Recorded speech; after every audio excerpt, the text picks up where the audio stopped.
about to turn it up.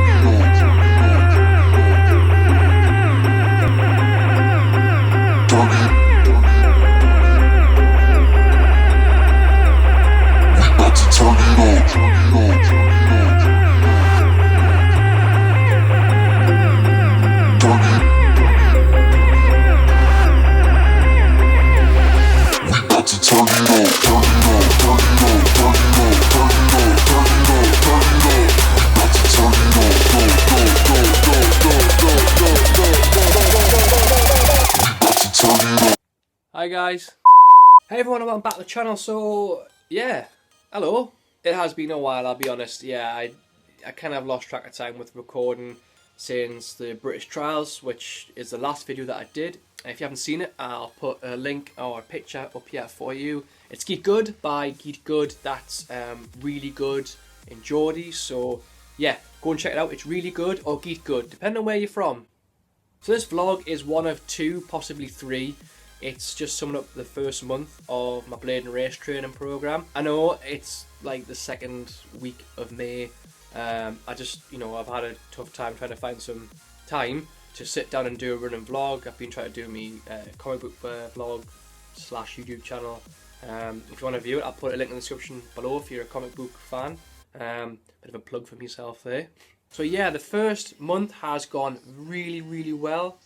It was just, the initial thing was getting back out there and running and getting fit again and getting my body and mind tuned into running and pacing and just getting the general fitness. It was tough at first. It always is when you haven't ran consistently for weeks and months. You feel like you're out of tune sometimes, especially when you're trying to remember what your stride pattern was like when you're trying to get to a certain time. It did take me 2-3 weeks to adjust, and it was frustrating at first. But then once the time started to drop and my body started to feel better, then I started to enjoy the training now, and it was like something I've been missing for months, and it's back, and I feel a bit complete now and a bit more sane, shall I say. So the first couple of weeks was like 20-minute runs.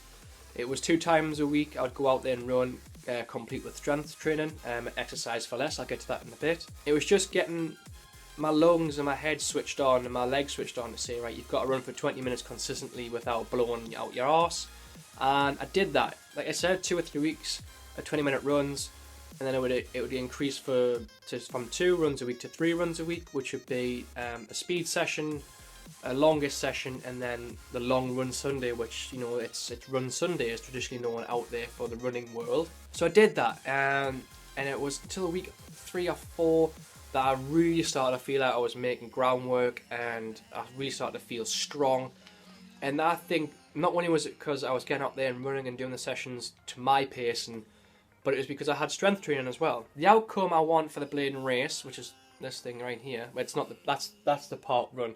If you're the photographer, by the way, for this picture here, it's from the Newcastle park run, not last week but the week before. You've got like MD photo in the corner. If you're watching this, can you please get in touch with me, because I think your photos are fantastic, and I don't want to be saying I'm stealing a photo. I want to credit you for this photo. So please, if you're watching this MD photos, please get in touch. So the main goal for the Blaydon race is to run sub 40 or as close to sub 40 as possible without putting too much pressure on my shoulders, because it's the first event of the year for me, and I want to try and go out there and open up quite quickly, but at the same time not get injured or blow a gasket or ruin the race by blowing the first 3 miles out of my arse and hanging.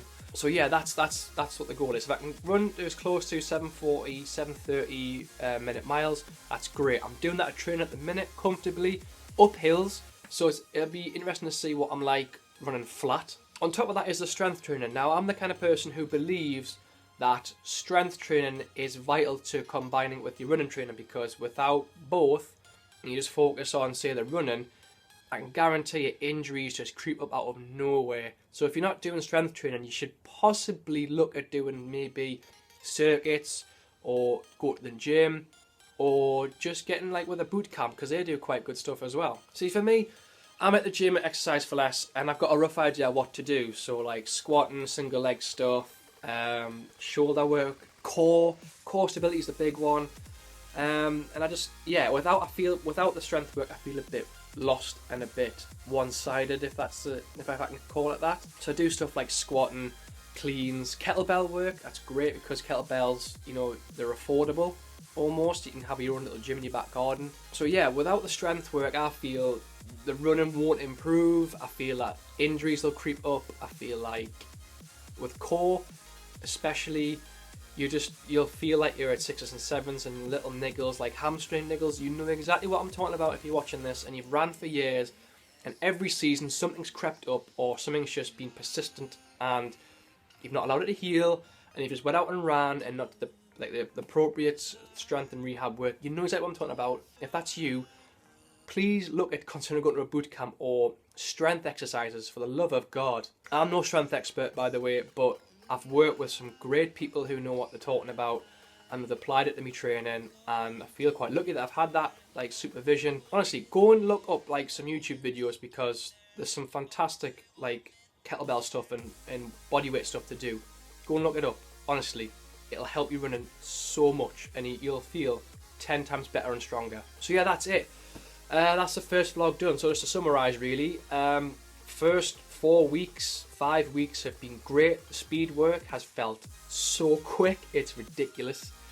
The long runs have felt so comfortable. I am so excited to see how well I come off running flat with all these hills and roundabouts and Compton. It's amazing how many hills and climbs there are without me noticing until I'm blowing out my backside after a hill. So I'm hoping to up the ante in the gym. So that could be like heavier squatting, so front squatting, back squatting, some hand cleans, some single leg stuff. Really important to do single leg stuff because stabilise the knees really. And also calves exercise as well, so calf raises and calf endurance stuff, just because I know how much the calves take a pounding when you're hitting the deck. All those things, if you mix them with your training, I feel you become a much better runner. But that's my opinion. I'm no expert, like I said. It's just how I've been for the last 2, 3, 4 years since I've been running, and how I've applied strength training to running, and that's how I feel. I think that's how it's beneficial to running as well. Anyways, I'm moving on.